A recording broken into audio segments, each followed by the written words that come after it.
नमस्कार, बिहार कथा में आपका स्वागत है। और आज बिहार कथा की टीम वार्ड नंबर 12 में आई हुई है, नई बस्ती महादेवा। और आपको ये जानकारी होगी कि वार्ड का जो चुनाव है, जो नगर परिषद का, वो उसका नामांकन की प्रक्रिया चालू है। और जो भी इच्छुक लोग हैं नामांकन कर रहे हैं और आगे के अपना जो भी चुनावी प्रक्रिया है वो अपना निभाया जा रहा है।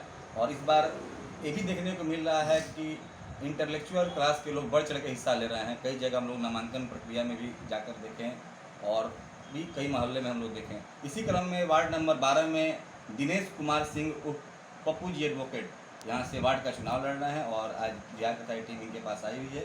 सबसे पहले हम जानना चाह रहे हैं कि सर, आप चुनाव क्यों लड़ रहे हैं? चुनाव लड़ने का मेरा उद्देश्य है अपने वार्ड का और अपने समाज का सेवा करना। वार्ड के अंतर्गत जो भी लोग हैं विभिन्न समुदाय के, उन सबों की समस्याओं का निराकरण करना और मेरे सामने जो भी समस्याएं जनता के माध्यम से आएंगी उसका समाधान करना। जनता आप ही को वोट क्यों करे? ये बात आपने अच्छा पूछा है।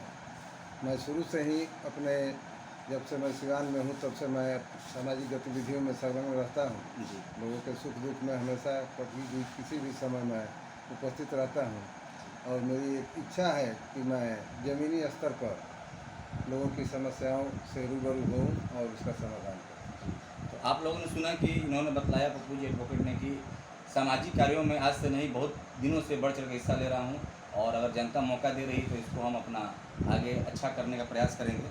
तीसरा चीज़ ये है कि सर, जीतने के बाद आपकी पहली प्राथमिकता क्या होगी? जीतने के बाद मेरी सबसे पहली प्राथमिकता यह होगी कि मेरा जो वार्ड है, वार्ड नंबर 12 जी, उसमें कूड़ा कचरा की बहुत समस्याएं हैं। आप देख सकते हैं, आप इधर से आए हैं, इधर कचरे का अंबार लगा हुआ है। जी, ठाकुर जी किराना स्टोर के सामने आप देखेंगे और उसके दक्षिण जब आप गांधी मैदान की तरफ जाएंगे तो दाहिने हाथ की तरफ भी देखेंगे तो कचरे का अंबार लगा हुआ है, लोग उसी पर आ जा रहे हैं। जी, तो एक ये समस्या है ज्वलंत। और यहाँ पर देखिएगा कि बहुत पहले नगर परिषद की तरफ से पोल पर बल्ब वगैरह लगा हुआ था, लगभग सब फ्यूज है, फिर दोबारा नहीं लगा।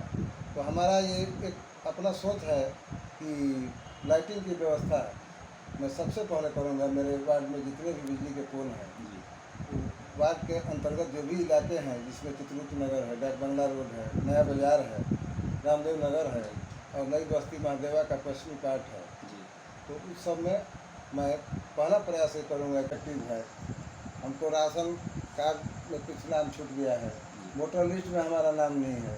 तो ये जो जनता की मूलभूत समस्याएं हैं इसके प्रति मैं सजग रहूँगा और जनता को के लिए इस दिशा में मैं कार्य करूँगा और प्रयत्न करूँगा। और पहले से भी हम इसमें हमेशा रहते आए हैं, आगे भी रहेंगे। जी। तो आप लोगों ने सुना कि वकील साहब ने बताया कि जो जनता की मूलभूत समस्या है, चाहे जैसे राशन कार्ड बनवाना योग्यता के अनुसार, या आधार कार्ड में सुधार का हो, या आधार कार्ड बहुत आदमी का बिना किसी हेल्प के नहीं बन पाता है, तो ये पहले से ही कार्य करते आ रहे हैं। और इसमें जनता का जो हर कोशिश जो संभव हो सकता है, प्रयास हो सकता है, वो करेंगे। और अपना जो भी वार्ड का समस्या आप लोगों ने सुना ही कि अपना जैसा भी हो सकता है उतना अपना हेल्प करेंगे और लोगों की ज़्यादा से ज़्यादा। नया बाजार है, रामदेव नगर है और नई बस्ती महादेवा का पश्चिमी पार्ट है, जी, तो उस सब में मैं पहला प्रयास ये करूँगा कि बिजली की समस्या का समाधान हो और मोहल्ला जगमग रहे। बहुत अच्छी सोच है एडवोकेट साहब की। इन्होंने बताया कि इस मोहल्ला में जो लाइटिंग की सुविधा है वो बहुत ही बद से बदतर है और आए दिन यहाँ पर भी पत्रिका और पेपर के माध्यम से जानकारी मिलती है कि कहीं न कहीं मोहल्ला में चोरी हो जाता है। तो एक तरह से इसको अगर सुधारना है तो लाइटिंग का अगर व्यवस्था किया जाए सही से तो कहीं न कहीं इसका फ़ायदा मिलेगा। हम एक चीज़ और जानना चाहते हैं, सिवान नगर परिषद में सबसे बड़ी समस्या जल निकासी की है। यहाँ नदी रहते हुए भी शहर का जो आधा पानी है, बरसात का पानी, वो सड़कों पर लगा रहता है, गलियों में लगा रहता है, लोग आने जाने में परेशानी होती है। इसके लिए आपके पास क्या मास्टर प्लान है? देखिए, सिवान जिला के तहत, शहर के तहत जी, 3 नाले हैं, जिसमें से एक नाला हम लोगों के वार्ड से होकर भी गुजरता है, दहा नदी में मिलता है। जी, इस नाले का प्रॉपर सफाई कभी हुआ, किसी साल नहीं हुआ और कूड़ा कचरा लोग उसमें भी फेंक देते हैं, क्योंकि कूड़ा कचरा का उठाव सही ढंग से हो नहीं रहा है, तो इसके वजह से नाला भर जाता है। जी, जब नाला भरेगा और पानी लॉगिंग होगा जी तो निचले इलाकों में जल जमाव की समस्या प्रमुख रूप से हो जाती है और उसका असर पड़ता है कि सभी नालियाँ बैक हो जाती है और जहाँ निचला स्तर है वहाँ पानी भर जाता है, उसी से होकर लोग आते जाते हैं।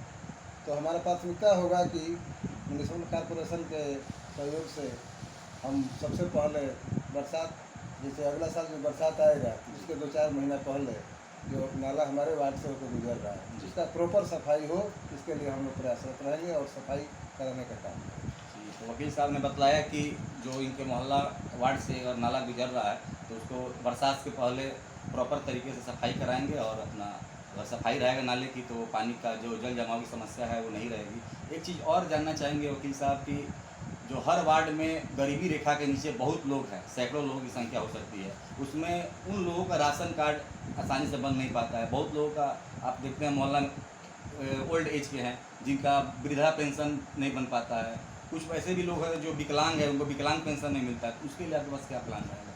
उसके लिए हमारा ये सोच है कि अगर जनता ने हमें मौका दिया जी तो जिनके पास राशन कार्ड नहीं है प्राथमिकता के अनुसार इनका राशन कार्ड बनेगा, जो प्रक्रिया होगी उसके तहत। जी बहुत से लोग हमसे मिलते हैं कि हमारा आधार कार्ड गड़बड़ है, पैन कार्ड डिफेक्टिव है, हमको राशन कार्ड में कुछ नाम छूट गया है, वोटर लिस्ट में हमारा नाम नहीं है।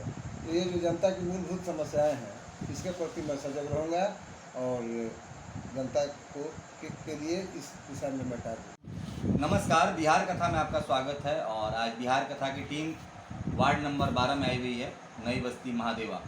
और आपको ये जानकारी होगी कि वार्ड का जो चुनाव है, जो नगर परिषद का, वो उसका नामांकन की प्रक्रिया चालू है और जो भी इच्छुक लोग हैं नामांकन कर रहे हैं और आगे के अपना जो भी चुनावी प्रक्रिया है वो अपना निभाया जा रहा है।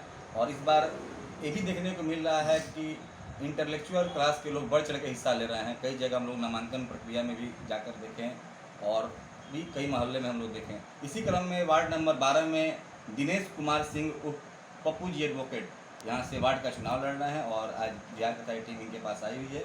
सबसे पहले हम जानना चाह रहे हैं सर, आप चुनाव क्यों लड़ रहे हैं?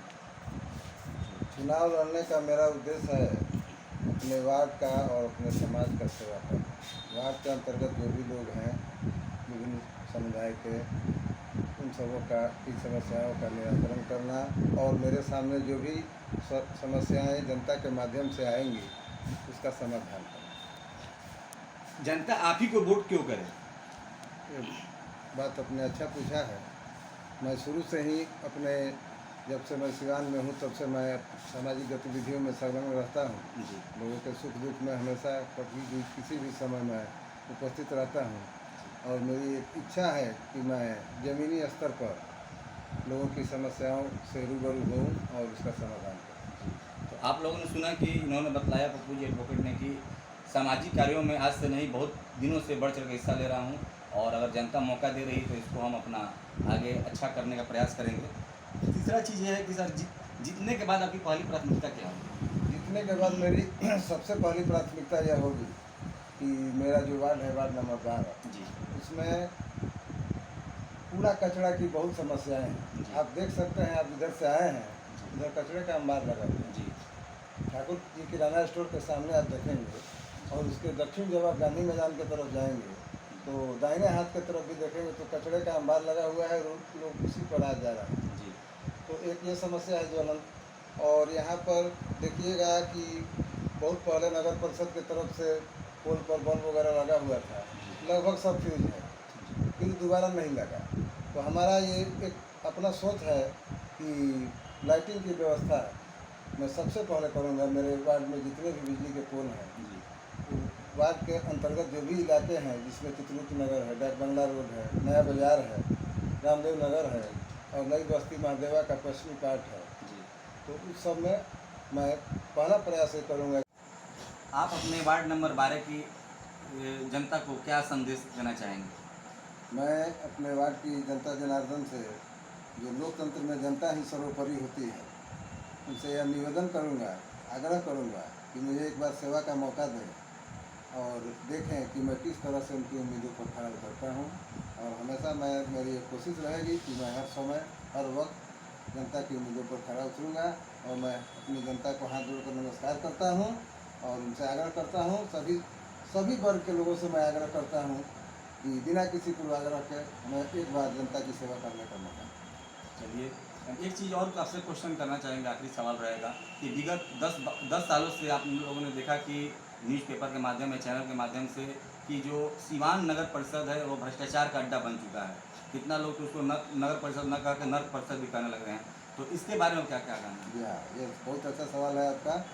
नगर परिषद में व्याप्त भ्रष्टाचार के खिलाफ भी हम आवाज़ उठाएंगे। जी। जैसे कि हमारे एक मित्र हैं इंतखाब आलम जी, वो बराबर उठाते रहते हैं। जी हम उनको इस कार्य के लिए उनको भी हम धन्यवाद देते हैं और हम भी इसके पीछे नहीं रहेंगे। इसको हम लोग पैसे से लगता है जी। और हम लोग के लिए जनता के लिए ही हम लोग लड़ते आए हैं, चाहे वो कोर्ट हो या कोई भी कार्यालय हो, कोई भी स्तर हो। तो वकील साहब ने जानकारी दी कि ये लोकतंत्र का महापर्व है और इसमें जो भी जनता जनार्दन है, एक बार इनको मौका दें, क्योंकि वो अपना वार्ड में सेवा की भावना से आए हैं और अपना पीछे भी आप रिकॉर्ड देखें कि सेवा करते रहे हैं और भ्रष्टाचार पर भी इन्होंने अपना विभाग राय रखा कि अपने एक वकील होने के नाते और जो भी हमारा हो सकता है अपना हर संभव प्रयास करेंगे कि इस पर आवाज़ उठे और इस पर भ्रष्टाचार पर चोट पहुँचे।